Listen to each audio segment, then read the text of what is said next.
चुड़ैल पार्ट 1। ऊंची ऊंची पहाड़ियों और घने जंगल से घिरा हुआ भैरवगढ़ गांव काली पहाड़ी के ठीक पीछे था। काली पहाड़ी यानी मौत का घर। भैरवगढ़ गांव तक पहुंचने का रास्ता बेहद दुर्गम था। लगभग 24 घंटे घने तूफान और तेज हवा की वजह से वहां के वीरानी माहौल की कहानियां लोगों के दिलों को दहला देती थी। ऐसे बहुत कम लोग थे जो भैरवगढ़ गांव तक जाने की हिम्मत करते थे। लोगों का कहना था कि इस गांव के आसपास बुरी आत्माओं का साया मंडराता है। गांव के रहने वाले लोगों ने वैसे तो अपनी आंखों से किसी बुरी आत्मा या साए को नहीं देखा था, लेकिन गांव का बच्चा इस बात को महसूस कर सकता था कि गांव के ऊपर कोई तो खौफनाक साया मंडरा रहा है। और उसकी वजह ये थी कि उस गांव में जैसे ही कोई लड़का 18 साल का होता, उसके 18वें जन्मदिन की रात ठीक 12 बजे अकस्मात उसकी मौत हो जाती। हर बार ये मौतें बड़े ही रहस्यमयी ढंग से होती और इस बार सरपंच सुमेर के बेटे को 18 साल होने में अब बस 15 दिन बाकी। अजी सुनते हैं, हमारा बेटा भी कुछ दिन बाद 18 साल का हो जाएगा। कहीं वो डायन उसे भी खा गई तो। ऐसी बातें कर रही हो, जब वो इस गांव में ही नहीं है तो कोई भी डायन या बुरा साया उसका कैसे कुछ बिगाड़ सकता है। उसे कुछ नहीं होगा। हाँ जानती हूँ, आपने उसे पढ़ाई के बहाने इस गांव से बाहर निकाल शहर भेज दिया, लेकिन ये भी तो सच है ना कि वो बार बार यहाँ आने की जिद करता रहता है। वो चाहे कितनी भी जिद कर ले जानकी, पर मैं उसे इस गांव में कभी वापस नहीं आने दूंगा। मैं नहीं चाहता कि गांव के दूसरे लड़कों की तरह मेरे बेटे की भी अजीबोगरीब ढंग से मौत हो जाए। कभी कभी तो लगता है कि हम सब गांव वालों को हिम्मत करके अपने गांव को इस बुरी आत्मा से छुड़वा लेना चाहिए। लेकिन कौन जानता है आखिर वो खतरनाक साया किसका है। वो काली आत्मा कौन है जो रातों रात हमारे गांव के लड़कों को निगल जाती है। सुमेर और जानकी जब ये सारी बातें कर रहे थे तब रात के लगभग 10 बज चुके थे और हर रात की तरह भैरवगढ़ गांव एक भयानक काले तूफान के आगोश में था। बाहर चल रही तेज हवाएं और बारिश के बीच कभी कभी ऐसा लगता जैसे कोई बुरी तरह से चीख रहा है। किसी के तड़पने और चीखने की आवाजें गांव के कानों में बार बार टकराती, पर वहां रहने वाले किसी भी औरत या आदमी के अंदर इतना साहस नहीं था कि वो अपने घर से बाहर कदम रख उन आवाजों तक पहुंच सके। सो जाओ जानकी और घर के खिड़की दरवाजे कसकर बंद कर दो। अब जानकी सब खिड़कियां ठीक से बंद करने ही लगती है कि तभी उसे अपने घर के दरवाजे पर जोर जोर से खटखटाने की आवाजें सुनाई देती है। इन आवाजों को सुनकर जानकी और सुमेर के चेहरे डर से पीले और हाथ पैर ठंडे पड़ जाते हैं। जानकी, जानकी, इतनी रात कौन होगा? पता नहीं, ऐसा लग रहा है कोई बुरी तरह से दरवाजा खटखटा रहा है। अरे हाँ, पर किसी की आवाज भी तो नहीं आ रही। क्या करूं? दरवाजा खोल लूं या नहीं? कहीं ऐसा न हो कि किसी को हमारी मदद की जरूरत हो। लड़खड़ाते कदमों से सुमेर दरवाजे के करीब जाता है और अपने कान को दरवाजे पर रख धीरे से आवाज देते हुए पूछता है, कौन है वहाँ?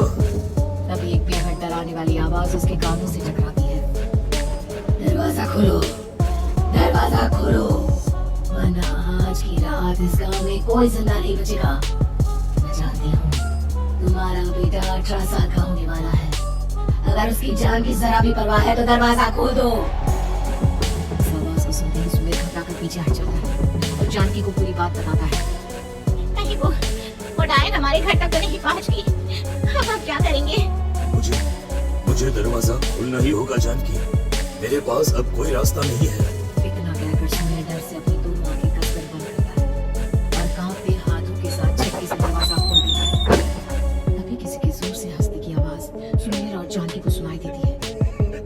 उस आवाज को सुन दोनों दरवाजे की तरफ देखते हैं और सामने अपने बेटे राहुल को खड़ा देख दंग रह जाते हैं। राहुल के हाथ में उसका मोबाइल होता है जिसमें से वो आवाज बज रही थी। ये क्या मजाक है? तुझे मना किया था ना गांव में आने को, समझ में नहीं आता क्या? 18 साल का होने वाला है तू। माँ, आप लोग भी पता नहीं किन अंधविश्वास भरी बातों पर भरोसा करते हैं। क्या मैं अपने घर नहीं आ सकता? आप लोगों से नहीं मिल सकता?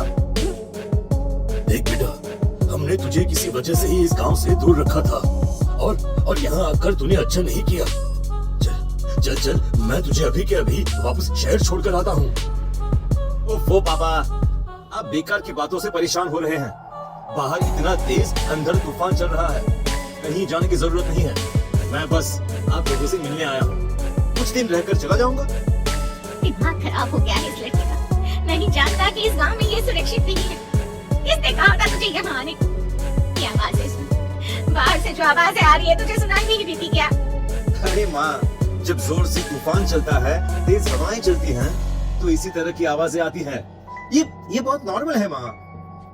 नॉर्मल होगी तेरे लिए बेटा, 4 दिन शहर में पढ़कर आया है तो अपने माँ बाप की बात नहीं मान सकता। माँ मुझे भी बहुत जोरों से भूख लगी है, पहले कुछ खिला दो, और रात भी बहुत हो गई है। हम इस बारे में कल बात करते हैं, ठीक है? राहुल के वापस आ जाने से जॉन की और सुमेर की आंखों की नींद उड़ गई थी। खाना खाने के बाद राहुल तो अपने बिस्तर पर जाकर सो गया, लेकिन जॉन की और सुमेर पूरी रात उसके कमरे के बाहर पहरेदारी करते रहे। उन्हें पल पल इसी बात का डर था कि कहीं उनके बेटे को कुछ हो ना जाए। रात बीतती, सुबह का सूरज निकलता है। अब जैसे ही वो राहुल को नींद से जागते देखते हैं तो दोनों के दिल को सुकून मिलता है। अरे माँ, पापा, आप अभी तक यही बैठे हैं? क्या पूरी रात सोए नहीं? जिनकी जवान बेटी की जान को खतरा हो, उन माँ बाप को नींद नहीं आती बेटा। अब तो वापस शहर चला जा। देखो माँ, मैं किसी जरूरी काम से इस गांव में आया हूँ, और वो काम पूरा होने के बाद मैं खुद यहाँ से चला जाऊंगा। गांव में तेरा क्या काम है?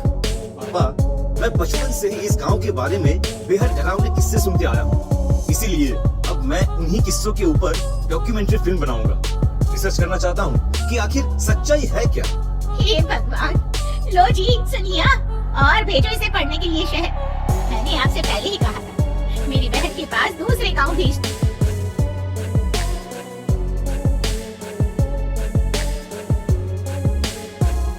ना ये शहर जाता और ना उल जुलूल की बात इसके दिमाग में आती। जॉन की और सुमेर राहुल को समझाने की बहुत कोशिश करते हैं, वो किसी की बात नहीं सुनता और अपना कैमरा लेकर गांव के पास वाली काली पहाड़ी की तरफ निकल जाता है। अब राहुल जैसे ही काली पहाड़ी पर पहुंचता है, उसकी नजर पहाड़ी के ठीक बीचों बीच बनी एक पुरानी झोपड़ी पर पड़ती है। यहाँ भी कोई रहता है क्या? ये इंटरेस्टिंग होगा। राहुल की आवाज पहाड़ों से टकराकर उसके कानों में सुनाई दे रही थी। उसने चारों तरफ का नजारा देखकर वहां की तस्वीरें अपने कैमरे में उतारना शुरू कर दिया।